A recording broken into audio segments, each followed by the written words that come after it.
ప్రేమ వేధింపులు భరించలేక యువతి బలవన్మరణానికి పాల్పడిన ఘటన సంగారెడ్డి జిల్లా గుమ్మడితల మండల పరిధిలోని దోమడు గ్రామంలో చోటు చేసుకుంది. సిఐ సుధీర్ కుమార్ తెలిపిన వివరాల ప్రకారం దోమడు గ్రామానికి చెందిన బీఫార్మసీ విద్యార్థి తేజస్వికి అదే గ్రామానికి చెందిన శ్రీహరి అనే యువకుడు ఇన్స్టాగ్రామ్ ద్వారా పరిచయం అయ్యాడు. ఇద్దరి మధ్య కొన్ని రోజుల వరకు మెసేజ్ చాటింగ్ జరిగినట్లు తెలిపారు. కాగా గత కొన్ని రోజులుగా తేజస్విని శ్రీహరి ప్రేమిస్తున్నట్లు తనని వివాహం చేసుకోవాలని తెలుపుతూ యువతిని వేధింపులు గురిచేశాడు. ఇదే విషయంలో తేజస్విని కుటుంబ సభ్యులపై కూడా బెదిరింపులకు పాల్పడ్డాడు. దీంతో ఆ యువతి వేధింపులను భరించలేక గురువారం రాత్రి సమయంలో ఇంటి 4వ అంతస్తు నుంచి దూకి ఆత్మహత్యకు పాల్పడింది. ఇది గమనించిన కుటుంబ సభ్యులు యువతిని ఆసుపత్రికి తరలిస్తుండగా మార్గ మధ్యలో మృతి చెందినట్లు తెలిపారు. ఇదే విషయంపై గుమ్మడిదల ఎస్ఐ మహేశ్వరరెడ్డితో కలిసి వివిధ టీంల ద్వారా దర్యాప్తును ప్రారంభించినట్లు సిఐ సుధీర్ కుమార్ తెలిపారు.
నిన్న సాయంత్రం 8 గంటల 15 నిమిషాలకి ఇక్కడ తేజస్వి అనే అమ్మాయి బిల్డింగ్ దూకి ఆత్మహత్య చేసుకోవడం జరిగింది. కానీ ఇది ఆత్మహత్య కాదు. శ్రీహరి అనే అబ్బాయి గత వారం రోజుల నుంచి ట్రాప్ చేసి బయట తీసుకెళ్ళి మళ్ళీ తీసుకెళ్ళి కౌన్సిలింగ్ ఇచ్చిన మళ్ళీ ట్రాప్ చేసి ఇక్కడ డిప్రెషన్ లాస్ట్ 3 డేస్ నుంచి వెళ్ళి డిప్రెషన్కి వెళ్ళిపోయే అమ్మాయి ఈరోజు ఆత్మహత్య చేసుకుంది. ఇది ఆత్మహత్య కాదు, వాడి పెట్టిన టార్చర్ వల్లనే ఈ అమ్మాయి చనిపోవడం జరిగింది. ఇది ఆత్మహత్య కానీ భావించట్లేదు మేము. హత్య ఇది 100% హత్య. వాడిని ఎట్టి పరిస్థితుల్లో ఉరిదీసేదాకా మేము అందరం పోరాటం చేస్తూ ఉంటామని మీకు తెలియజేస్తున్నాను. నేను పాత్రికేయులకు ఒకటే చెప్పదలుచుకున్నాను. అన్న, ఇది ఒకటి ఇక్కడ కాదు, ఇది గంజాయి బ్యాచ్.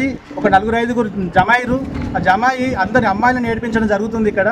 అది ఈ గంజాయి బ్యాచ్ని ఈ అమ్మాయిలను కాపాడాల్సిందిగా నేను మనస్ఫూర్తిగా కోరుకుంటున్నాను. ఇది మొత్తం దేశమంతటా కాదు, రాష్ట్రమంతటా కాదు, దేశమంతటా ఇది స్ప్రెడ్ అయ్యి అందరికి తెలియజేసి ఈ గంజాయి బ్యాచ్ లేకుండా చేసి మన ఆడపడుచులను కాపాడుకోవాల్సిన బాధ్యత మన అందరి మీద ఉంది. కాబట్టి దయచేసి దీని అందరికీ సోషల్ మీడియాలో కానీ ప్రింట్ మీడియాలో కానీ ఏ మీడియాలో కానీ అయినా సరే ఇది కొంచెం దీన్ని విపరీతంగా సీరియస్గా తీసుకెళ్ళి దీన్ని గంజాయి బ్యాచ్ని ఆపాల్సిందిగా మనవి చేస్తున్నాను. నేను ప్రభుత్వాన్ని కూడా కోరుకుంటున్నదే. అన్న రేవంత్ సాబ్, మీరు వచ్చిన కాడ నుంచి కొంచెం స్ట్రిక్ట్గానే అవుతుంది, ఇంకొంచెం స్ట్రిక్ట్గా అవ్వాలి, అయ్యి మొత్తం ఈ గంజాయి బ్యాచ్ లేకుండా చేయాలని నేను పదే కోరుకుంటున్నాను గవర్నమెంట్ను కూడా. Thank you. దోమడ గ్రామంలో నిన్న సాయంత్రం జరిగిన 8-16 నిమిషాలకు తేజశ్రీ అమ్మాయి మా ఇంటి పక్కనే ఉంటుంది. ఆమె బిల్డింగ్ పై నుంచి పడి ఆత్మహత్య చేసుకుంది. నాకు కొద్దిగా తెలిసిన ప్రకారం ఇక్కడ దోమడ గ్రామంలో యువత డ్రగ్స్కు కొంతమంది బానిసయ్యి అమ్మాయిల ఫోన్ నెంబర్ తీసుకొని అలా ట్రాప్ చేసి వాళ్ళను ఏదో విధంగా బలవంతలకు గురి చేసి మరి అదేవిధంగా ఆ తల్లిదండ్రులు గిట కొంచెం ఆ పిల్లగానికి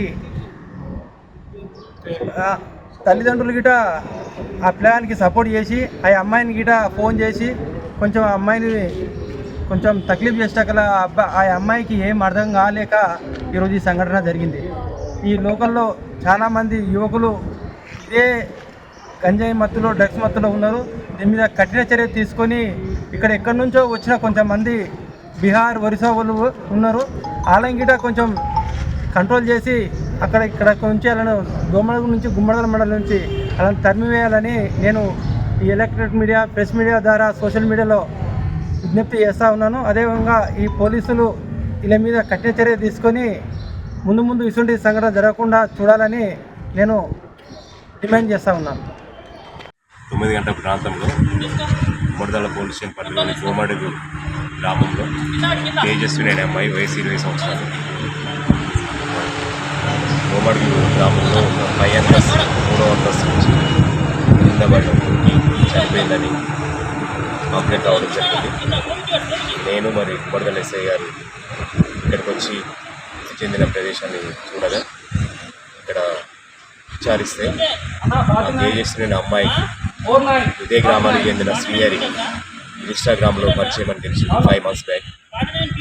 అయితే వాళ్ళు మొదట మామూలుగా మాట్లాడుకునేవారు, ఇన్స్టాలో చాట్ చేసుకునేవాళ్ళు. తర్వాత ఇతను ఒక 1 month నుంచి అమ్మాయిని నన్ను లవ్ చేయండి, మ్యారేజ్ చేసుకుందని వేధించడం వల్ల ఇంట్లో కూడా చిన్న చిన్న గొడవలు కావడం జరిగింది. అయితే మొన్న సాయంత్రం ప్రాంతంలో వాళ్ళ అన్నను వాళ్ళ పేరెంట్స్ను కూడా మ్యారేజ్ చేసుకోవాలని ఇబ్బంది పెట్టడం జరిగింది. ఈ అమ్మాయి ఇది మనసుకు తీసుకొని మనస్తాపం చెంది వాళ్ళ ఇంట్లో బయటి డోర్ పెట్టుకొని బయటికి వెళ్ళి బయటి డోర్ పెట్టుకొని 4వ అంతస్తు ఎక్కేసి అక్కడి నుంచి పైనుంచి రాత్రి అందాజు 8:30 ప్రాంతంలో దూకడం జరిగింది.